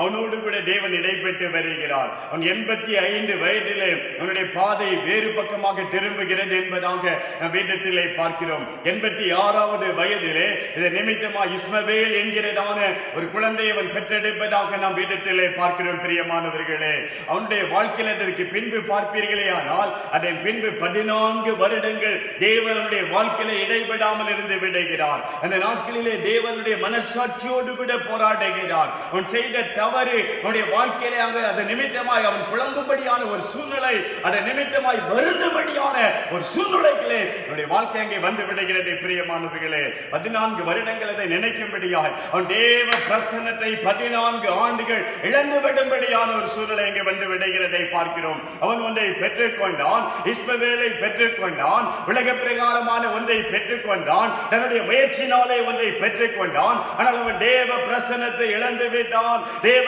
சமாதானத்தை இழந்து விட்டான், தேவனோடு கூட உள்ள அந்த நல்ல ஐக்கியத்தை ஆபிரகாம் இழந்து போனான். பிரியமானவர்களே, 14 ஆண்டுகள் கழித்த பின்பு ஆண்டவர் வந்து இப்படி சொல்லுகிறார், ஆபிரகாம், நீ எனக்கு முன்பாக நடந்து கொண்டு நீ உத்தமனாக இருக்க வேண்டும். உன் உத்தமத்திலே குறைவு காணப்படுகிறது. நீ என்னை நம்பவில்லை, பூரணமாக என் மீது உன்னுடைய விசுவாசத்தை வைக்கவில்லை. நான் சர்வ வல்லவர், எந்த சூழ்நிலையிலும் எதையும் செய்ய வல்லவர் என்கிற அந்த நம்பிக்கை உனக்குள்ளே இல்லாமல் போய்விட்டது என்பதாக ஆண்டவர் அங்கே சொல்லுகிறதை பார்க்கிறோம். பிரியமானவர்களே, நான் சர்வ வல்லமையுள்ள தேவன், ஆல்மைட்டி காட், எதையும் செய்ய வல்லமையுள்ள ஒரு தேவன். அந்த விசுவாசத்தை அவனுக்குள்ளே அங்கே கொண்டு வருகிறார். பிரியமானவர்களே, மறைவில் வைத்து அவனோடு இடைப்பட்ட பின்பு அவன் அந்த பாடத்தை கற்றுக்கொள்ளுகிறான். அவன் ஆராதிக்கிற தேவன் சர்வ வல்லமையுள்ளவர், ஒரு நாளிலே மகிமையின் தேவனாய் கண்டவன், ஒரு நாளிலே அந்த தெய்வத்தை உன்னதமான தேவனாக கண்டவன், நாளிலே அவரை சர்வ வல்லமையுள்ளவர், ஆல்மைட்டி காட், எதையும் செய்ய, எப்படியும் செய்ய, எந்த சூழ்நிலையிலும் செய்வதற்கு வல்லமை உள்ளவராக கண்டுபிடிக்கிறான். பிரியமானவர்களே, வாழ்க்கையை அவரை சர்வ வல்லவராக கண்டுகொள்ளுங்கள். சர்வ வல்லவராக நீங்கள் காண வேண்டும். நானும் ஆபிரகாமை போலதான், நீங்களும் ஆபிரகாமை போலதான் ஒரு விசுவாச வாழ்க்கையை அடியெடுத்து வைத்திருக்கிறோம். பிரியமானவர்களே, விசுவாச வாழ்க்கையை நாம் முன்னோக்கி வந்து கொண்டிருக்கிறோம். ஆபிரகாமை போல ஒவ்வொரு ஸ்டெப்பாக நாம் வந்து கொண்டிருக்கிறோம். இந்த விசுவாச வாழ்க்கையிலே நாம் தேவனோடு கூட நடக்க வேண்டும், தேவ பிரசன்னத்தை உணர்ந்து நடக்க வேண்டும், தேவனோடு கூட தொடர்பு கொள்ள வேண்டும். அவர் என்ன சொல்லுகிறார், அவருடைய வார்த்தை என்ன சொல்லுகிறது, அதை கேட்டு கேட்டு கேட்டு கேட்டு அவருடைய வழியிலே நடக்கிற பிள்ளைகளாக காண வேண்டும். நானாக முந்திவிடக் கூடாது, தேவ பிரசன்னத்தை இழந்து விடக் கூடாது. நான் எதை வேண்டுமானாலும் இழக்கலாம். பிரியமானவர்களே, ஆனால் தேவ பிரசன்னத்தை இழந்து விடக் கூடாது, தேவ ஐக்கியத்தை இழந்து விடக் கூடாது, தேவ சமாதானத்தை இழந்து விடக் கூடாது. தேவனோடு விட நடக்க வேண்டும். அவர் எனக்கு சரியான பாதையை காட்டக்கூடியவர். இஸ்ரவேல் ஜனங்களுக்கு என் தேவன் சர்வ வல்லவராயிருந்தார், சர்வ வல்ல தேவனாயிருந்து வழி நடத்தினார், வனாந்தர பாதையிலே வழி நடத்தினார். எந்த பாதை சரியான பாதை இறைவன் சூஸ் பண்ணுகிறார். பிரியமானவர்களே, ஆண்டவர் சொல்லுகிறார், இவர்களை பெலிஸ்திய தேசத்தின் வழியாக அழைத்து செல்லலாம். ஆனால் அந்த வழியாக அழைத்து செல்லப்படும் பொழுது யுத்தத்தை கண்டு அவர்கள் மனம் அடிந்து போவார்கள். ஒருவேளை மீண்டுமாக திரும்பி பார்க்கும்படியான சூழ்நிலைகள் வந்து விடுவார்கள். ஆகவே ஆண்டவர் சொல்லுகிறார், இவர்கள் யுத்தத்தை பார்த்து மனம் அடிந்து விடுவார்கள் என்று சொல்லி ஆண்டவர் அவர்களை செங்கடலின் வழியாக, வனாந்திரத்தின் வழியாக தேவன் நடத்தி சொல்லுகிறார். வழியில் அவர்களுக்கு தேவையான அத்தனையும் தேவன் கொடுத்து ஆசீர்வதிக்கிறார். தேவையான நேரத்தில் மன்னாவை கொடுக்கிறார். அவர்களுக்கு தண்ணீருக்கான வழியை திறந்து கொடுக்கிறார்.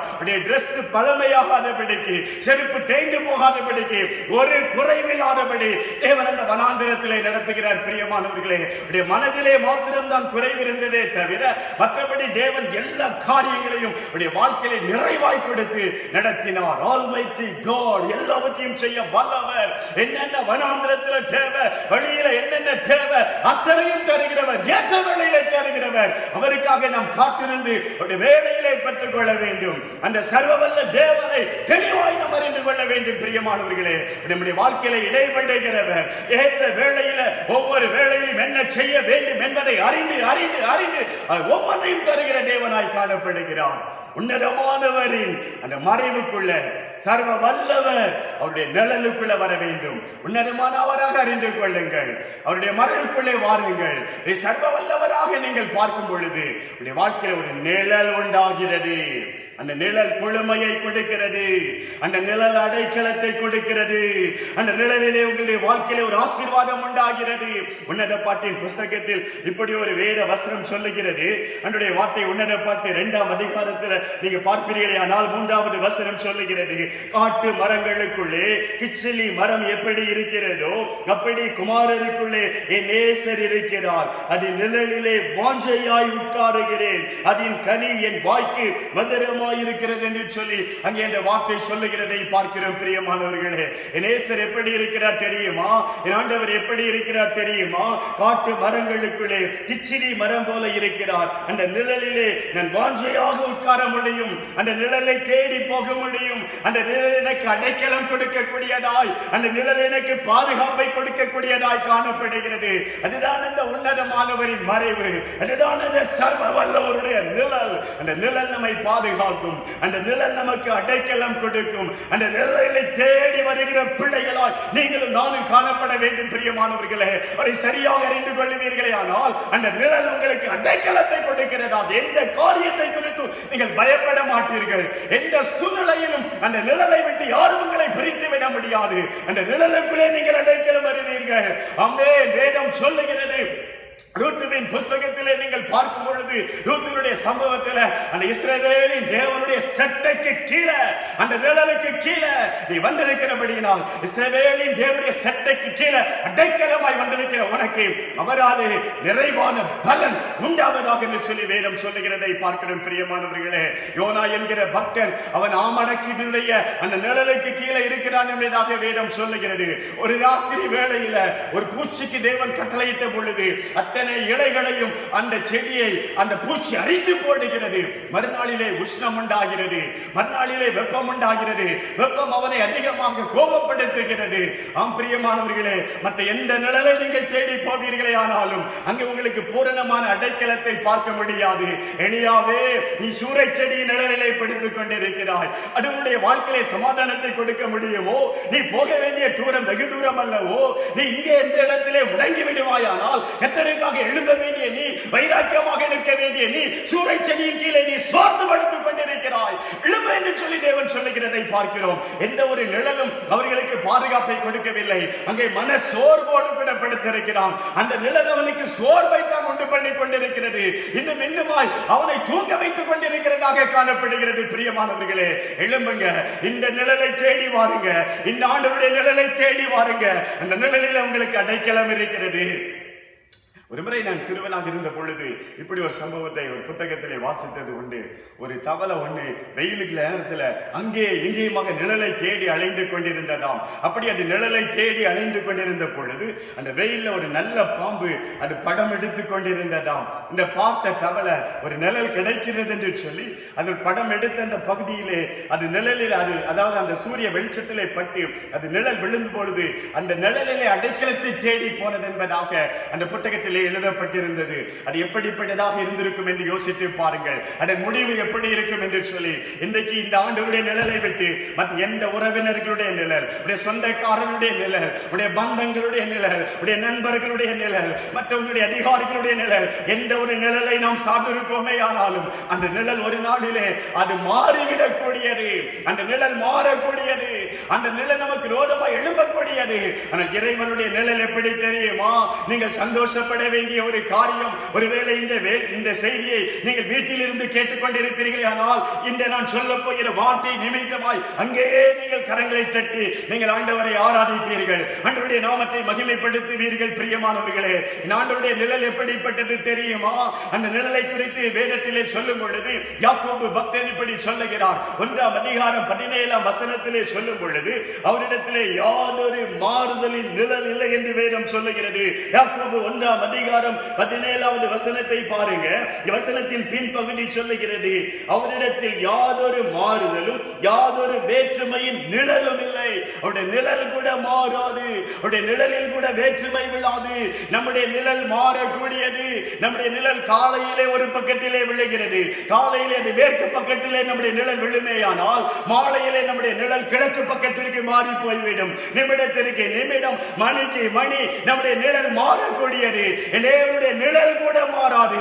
என் தேவன் மாறாதுகிறவர். அவருடைய வாக்குத்தத்தங்கள் மாறாதது, அவருடைய உண்மை மாறாதது, அவருடைய அன்பு மாறாதது, அவருடைய வல்லமை மாறாதது. எத்தனை உண்மையோ அத்தனை உண்மையாய் அவருடைய நிழல் கூட மாறாதது என்பதாக வேதம் சொல்லுகிறது. அந்த நிழலில் தேவன் உங்களுக்கு ஒரு அடைக்கலத்தை வைத்திருக்கிறார், ஒரு பாதுகாப்பை வைத்திருக்கிறார். அந்த நிழலை தேடி ஓடி வாருங்க. அந்த நிழலுக்கு கீழே அடைக்கலம் வாருங்க. வேதம் சொல்லுகிறது, நீங்கள் ஏசாயா தீர்க்கதரிசியின் புஸ்தகம் 25வது அதிகாரத்தில் 4வது 5வது வசனத்தை படிப்பீர்களேயானால், கொடூரமானவர்களின் சீரல் அதிலை மோதி அடிக்கிற பெருவெள்ளம் போல இருக்கும் பொழுது நீர் ஏழைக்கு பலனாக, நெருக்கப்படுகிற எளியவனுக்கு திடனாக, பெரு வெள்ளத்திற்கு தப்பும் அடைக்கலமாக, வெயிலுக்கு ஒதுங்குகிற நிழலாயிருக்கிறார் என்று வேதம் சொல்லுகிறது. காங்கை மேகத்தினால் தனிவது போல அந்நியருடைய மும்முரங்களை எல்லாம் ஆண்டவரே நீர் தனிய பண்ணுகிறீர் என்பதாக வேதம் சொல்லுகிறது. ஆமென். வேதம் சொல்லுகிறது.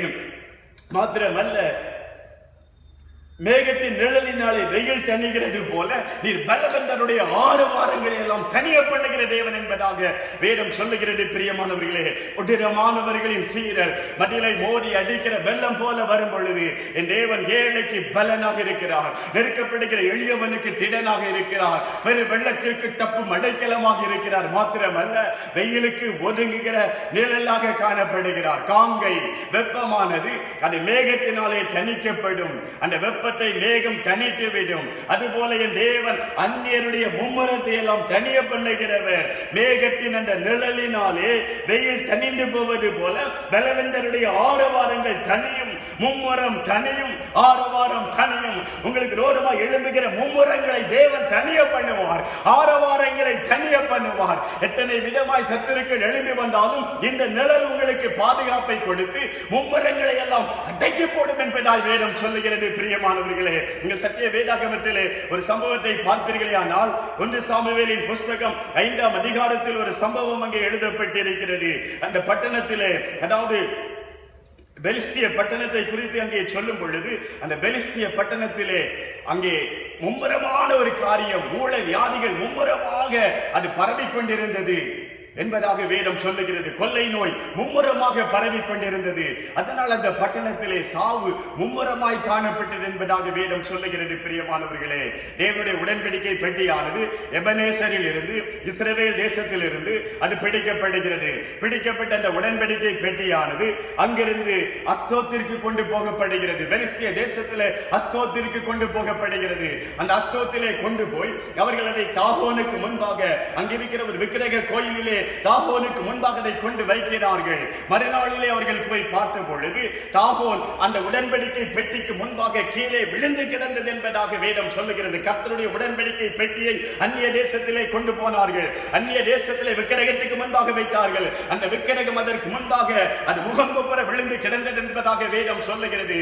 மறுநாளிலே மீண்டும் அதை திரும்ப நிறுத்தி வைத்து அதற்கு அடுத்த நாளிலே வந்து பார்த்த பொழுது மீண்டும் அந்த தாகோன் கீழே விழுந்து அதனுடைய தலை துண்டிக்கப்பட்டு கரங்கள் துண்டிக்கப்பட்டு வாசற்படியிலே கிடந்தது என்பதாக வேதம் சொல்லுகிறது. அதை பார்க்கிறார்கள். அந்த தேசத்திலே சாவு மும்முரமாகி கொண்டிருக்கிறது, மூல வியாதிகள் மும்முரமாகி கொண்டிருக்கிறது.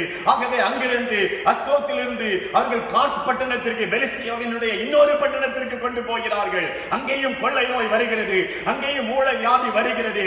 ஆகவே என்ன செய்வது? உடனடியாக அவர்கள் அந்த இடத்திலிருந்து அவர்கள் எக்ரோனுக்கு கொண்டு போகிறார்கள். இப்படியாக பட்டணம் விட்டு பட்டணம் மாற்றப்படுகிறது. ஆனாலும் கூட அந்த கொள்ளை நோய் அவர்களை வெட்டி எடுபட்ட பாடில்லை. அந்த கொள்ளை நோய் அவர்களை அதிகமாய் பாதிக்கிறது. அந்த சூழ்நிலையில தான் வேதம் என்ன சொல்லுகிறது பாருங்க.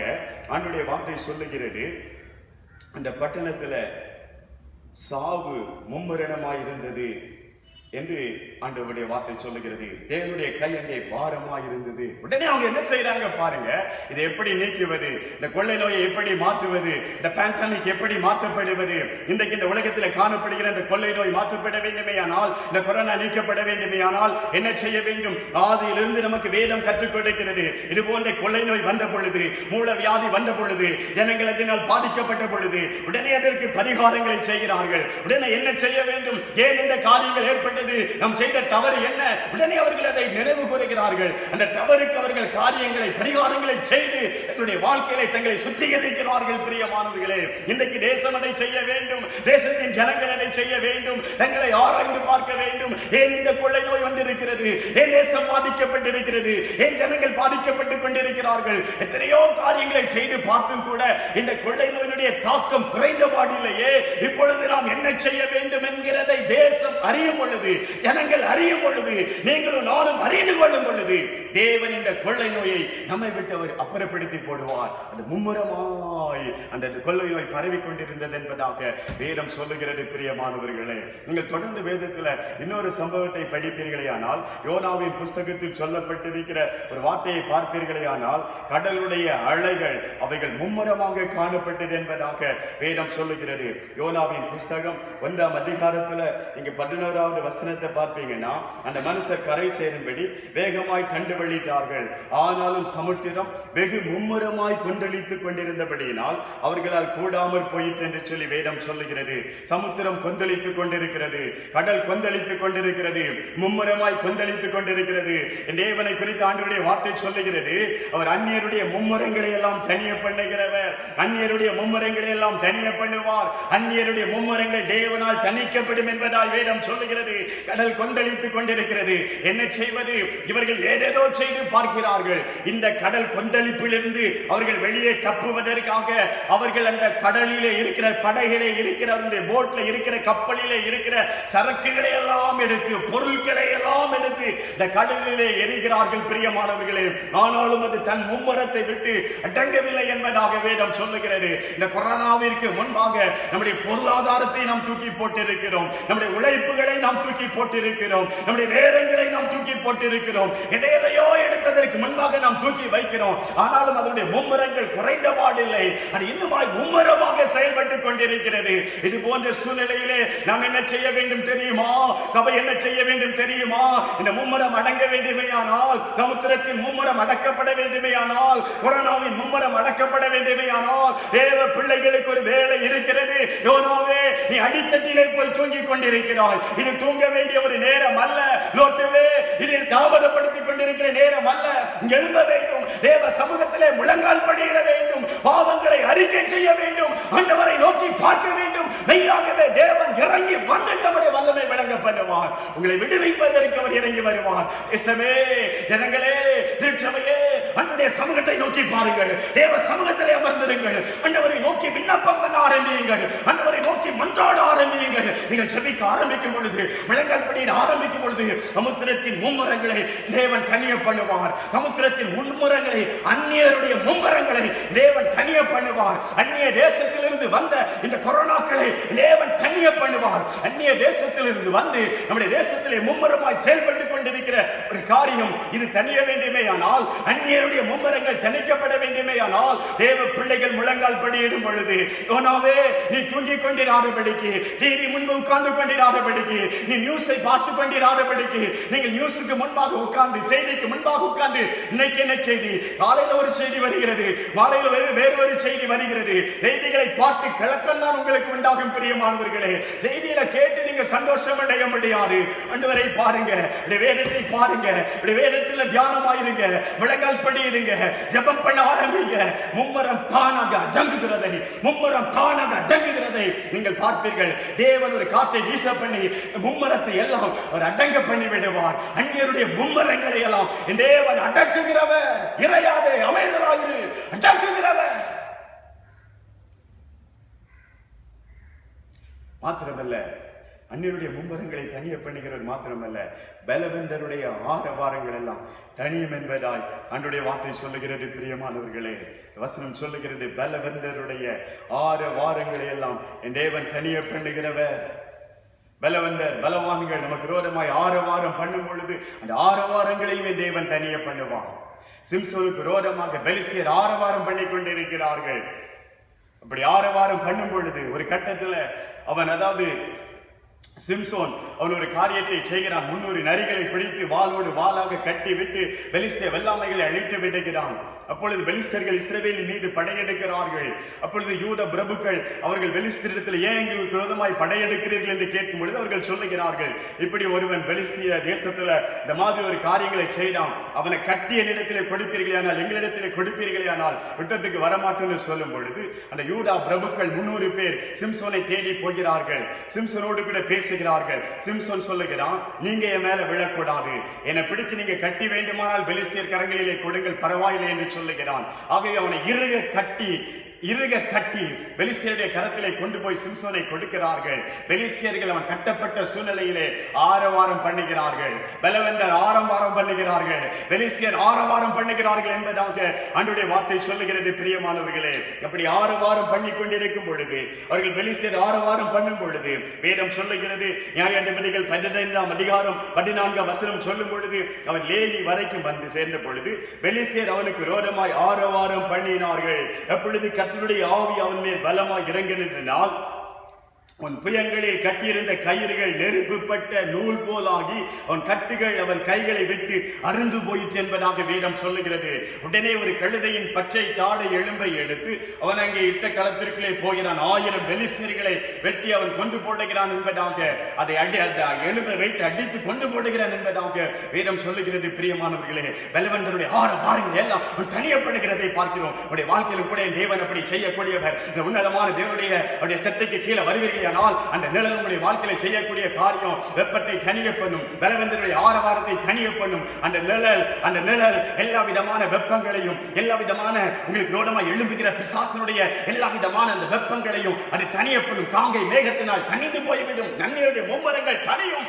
ஆமென். ஆண்டவரை நோக்கி பாருங்க, ஆண்டவருடைய சமூகத்தை நோக்கி பாருங்க பிரியமானவர்களே. நிழலுக்கு கீழே அடைக்கலம் வாங்க பிரியமானவர்களே. உன்னதமான தேவனாக கண்டு கொள்ளுங்க, சர்வவல்ல தேவனாக கண்டு கொள்ளுங்க. தேவனுடைய வாழ்க்கையில செய்ய போகிறார். அந்த நிழல் உங்களுக்கு பாதுகாப்பை கொடுக்க போகிறது. நீங்கள் உண்மையாய் அவரை தேட ஆரம்பிப்பீர்களானால், இந்த ஆண்டவரை நோக்கி பார்க்க ஆரம்பிப்பீர்களானால் பயப்படாதீங்க. ஒரு சர்வ வல்லமையுள்ள தேவன், உன்னதமான தேவன். இந்த அறிவு ஆபிரகாமுக்கு வர ஆரம்பித்தது, தேவ பிள்ளைகள் வாழ்க்கையில வர ஆரம்பித்தது. வாழ்க்கையில மிகுந்த மகிழ்ச்சியை கண்டு கொண்டார்கள். எத்தனை சூழ்நிலைகள், எத்தனை விதமான கொரோனாக்கள், எத்தனை விதமான போராட்டங்கள், எத்தனை விதமான பிசாசின் கிரியைகள், எத்தனை விதமான பாதைகளுடைய வாழ்க்கையில வந்த பொழுது கூட அந்த பாதைகள் அவர்கள் எழுகாதபடிக்கு தேவன் அவர்களுக்காக யுத்தம் பண்ணி காரியங்களை ஜெயமாக மாறு பண்ணின சம்பவங்களை சத்திய வேதாகமத்தில் பார்க்கிறோம். பிரியமானவர்களே, அவருடைய சட்டைக்கு கீழே வாங்க, பயப்படாதீங்க. சூழ்நிலைகளை கண்டு பயப்படாதீங்க. தேவன் இருக்கிறார், சர்வ வல்லமையுள்ள தேவன் இருக்கிறார். அவருடைய சட்டை கீழே ஒரு பெரிய பாதுகாப்பு இருக்கிறது. யாரும் அங்கிருந்து உங்களை பறிக்க முடியாது, யாரும் அந்த இடத்திலிருந்து உங்களுக்கு ரோடுமா எழும்ப முடியாது. அந்த சட்டைக்கு கீழே அத்தனை ஒரு பெரிய பாதுகாப்பு, அத்தனை ஒரு பெரிய அடைக்கலம் காணப்படுகிறது. நீங்கள் அவரை தேடி வரும் பொழுது, ஆண்டவரை தேடி வரும் பொழுது உங்களுடைய வாழ்க்கையில் இருக்கிற எல்லா பயத்திலிருந்து தேவன் விடுதலை கொடுப்பார். நீங்கள் பயந்து கொண்டிருக்கிற காரியத்தில் தேவன் உங்களுக்கு அற்புதங்களை செய்கிறது நீங்கள் பார்க்க முடியும். பிரியமானவர்களே, முழங்கால் படியிடுவோம், ஆண்டவரை நோக்கி பார்ப்போம். ஆண்டவரே, இன்றைக்கு அந்த உன்னதமான தேவனுடைய அந்த நிழலில் வருவதற்கு, அந்த மறைவுக்குள்ள வருவதற்கு, அந்த சர்வ வல்லவருடைய நிழலில் வருவதற்கு, ஓ நீ சர்வ வல்லவரையா, எந்த சூழ்நிலையிலும் எதையும் செய்ய வல்லவரையா, என் வாழ்க்கையில் அற்புதம் செய்ய வல்லவர், என் பயத்தை நீக்கி போட வல்லவர், என்னுடைய பயத்திலிருந்து விடுதலை கொடுமாந்தவர். இன்றைக்கு இந்த சூழ்நிலைகள் என்னை பயப்படுத்துகிறது, எதையோ எடுத்து நான் தூக்கி போடுகிறேன். என்னுடைய நேரத்தை தூக்கி போட்டுட்டேன், என்னுடைய பொருளாதாரத்தை தூக்கி போட்டுட்டேன், என்னுடைய உடைமைகளை தூக்கி போட்டுட்டேன். ஆண்டவரே, எனக்கு உதவி செய்யும் ஐயா, சர்வ வல்லவரே, என் வாழ்க்கையில வாரும் ஐயா. என்னுடைய பலத்தினால, என்னுடைய மாம்ச முயற்சியினால எதையோ செய்து பார்க்கிறேன். இல்ல ஆண்டவரே, என்னுடைய வல்லமை இறங்கும் பொழுது 99 வயதானாலும் அவருடைய வல்லமை இறங்கும் பொழுது ஒரு சர்வ வல்லவர் என்பதை ஆபிரகாம் கண்டு கொண்டது போல, ஐயா நான் காணும்படி செய்வீராங்க ஆண்டவரே, நான் காணும்படி செய்வீராங்க ஆண்டவரே. உம்முடைய வல்லமை எப்படி என் வாழ்க்கையில பலமாய் இறங்குவதாக ஆசீர்வதியும். தாழ்த்தியுடைய கரத்துக்குள் ஒப்புக் கொடுக்கிறோம் ஆண்டவரே, மகிமைப்படுவீராக. துதி கன மகிமை எல்லாம் ஆண்டவரே ஒருவருக்கு உம்முடைய பாதபடியில் இருக்கிறோம் ஆண்டவரே. இயேசுவின் மூலம் ஜெபிக்கிறோம் நல்ல பிதாவே. ஆமென், ஆமென். கர்த்தர் உங்களை ஆசீர்வதிப்பாராக. ஆமென்.